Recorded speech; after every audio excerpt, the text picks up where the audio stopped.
నమస్తే. మనం ఈరోజు పూర్ణమాయేష్టి యజ్ఞం చేయడం జరిగింది సాయంత్రం టైంలో. మనం ప్రతిరోజు కూడా ఇంత సింపుల్గా కూడా మనం అన్నీ కూడా తీసుకొచ్చుకొని చేసుకోవచ్చు. దీనికి తగ్గట్టుగా చూడండి, అన్నీ కూడా ఎక్కడ ఎక్కువ సామాన్లు ఏం కాదు, చాలా మినిమం సామాన్లతోటే మనం ఈ యజ్ఞాన్ని చేసుకోవచ్చు.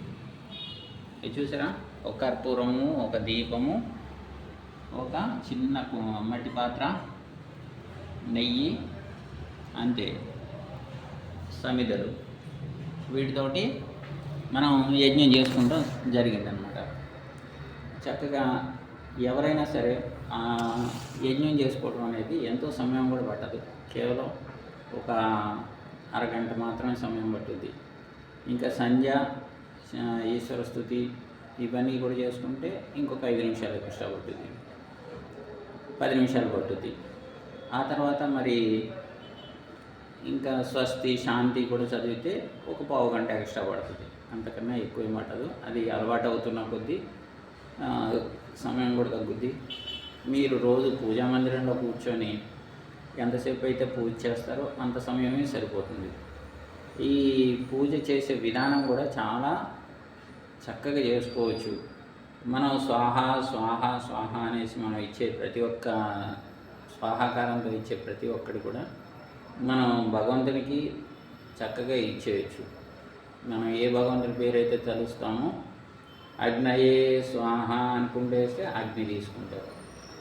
ఇదం అగ్నయే ఇదం నమః, నాది కాదు, నువ్వు ఇచ్చావు, నీకే సమర్పిస్తున్నాను అనేసి ఒక భావంతో కనుక మనం వేసినట్లయితే ఆ అగ్ని ఆ అవ్యవాహనుడు తీసుకుని వెళ్ళి వారికి సమర్పిస్తుంది.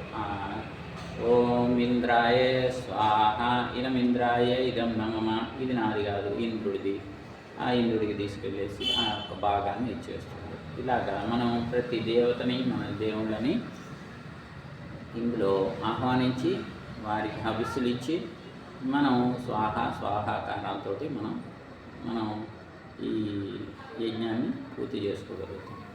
యజ్ఞాన్ని పూర్తి చేసుకునేటప్పుడు కూడా మనకి ఏం కావాలి, మనం ఏం తీసుకుంటున్నాం, ఇవన్నీ కూడా ఇందులోనే వస్తాయి. వర్షం ద్వారానే ఆహారం వస్తుంది, వర్షం ద్వారానే మేఘాలు వర్షిస్తే వర్షం ద్వారానే మనకు సకలం లభిస్తుంది. అందుకే యజ్ఞోవై శ్రేష్టతం కర్మ అన్నారు.